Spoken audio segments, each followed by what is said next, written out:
আসসালামু আলাইকুম। কেমন আছেন সবাই? আশা করি ভালো আছেন। সামিনাস টুকিটাকিতে আপনাদের সবাইকে স্বাগত জানাই। পটল। আজকের রেসিপি হচ্ছে পটলের। আমাদের সবার বাড়িতে কম বেশি পটল নিয়ে আসা হয় বাজার থেকে। তো আমিও মোটামুটি পছন্দ করি। অ্যাকচুয়ালি খুব একটা ভালো লাগে না পটল আমার। বাজারে যখন সব শেষ হয়ে যায় তারপরে আমি পটলে হাত দেই রান্নার জন্য। তো আজকে ভাবলাম যে পটলগুলো যেহেতু রয়েছে আর পেকে যাচ্ছে, আমি সেই কারণে ভালো করে এগুলো চেঁচে নিয়েছি। চেঁচে নেওয়ার পরে আমি মাঝখানে ফালি করে নিয়েছি পটলগুলোকে। এরপরে মাঝখানে যে বীজগুলো ছিল পটলের সেগুলো তুলে নিয়ে আলাদা করে সেখানে পেঁয়াজ, মরিচ, হলুদ, লবণ, জিরে গুঁড়ো, তারপরে তার সঙ্গে 2 চামচের মতো বেসন দিয়ে নিয়েছি। এবার এটাকে ভালো করে আমি মাখাবো। মাখানোর পরে আমরা এটাকে অল্প অল্প করে নিয়ে পুর তৈরি করব। আর সেই পুরগুলো এই দেখুন আমি এখানে সবকিছু নিয়ে নিয়েছি। ভালো করে মাখাবো এটা। এখানে কিন্তু জল দেওয়ার একদম প্রয়োজন নেই, কারণ এই যে আমাদের এগুলো বেরিয়েছে, পটলের যে বীজগুলো বেরিয়েছে, এগুলো ভালো করে মাখাতে গেলেই কিন্তু এখান থেকে একটু জল জল বের হবে। তো সেটা দিয়ে একদম মাখানো হয়ে যাবে। জল যদি দেন তাহলে কিন্তু পুরো মিশ্রণটা একদম বাজে হয়ে যাবে। এই যে আমরা এখানে পুর দিয়ে নিয়েছি, আমি কিন্তু এভাবেই ভাজবো। আপনারা চাইলে আরো 1 চামচ কি 2 চামচ বেসন নিয়ে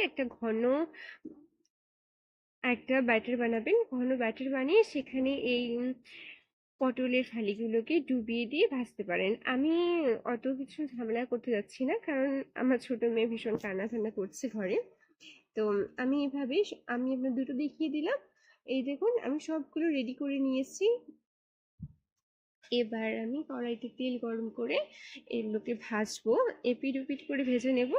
আপনারা কিন্তু যখন রান্না করবেন অবশ্যই একটু বেসনের ব্যাটারের মধ্যে গুলিয়ে ঘি দিয়ে দিতে পারেন, অথবা চাইলে যে ডিমও দিতে পারি, ডিমের গেল থেকে নিয়ে, তাহলে সেটা আরো একটু খেতে একটু স্বাদই হবে।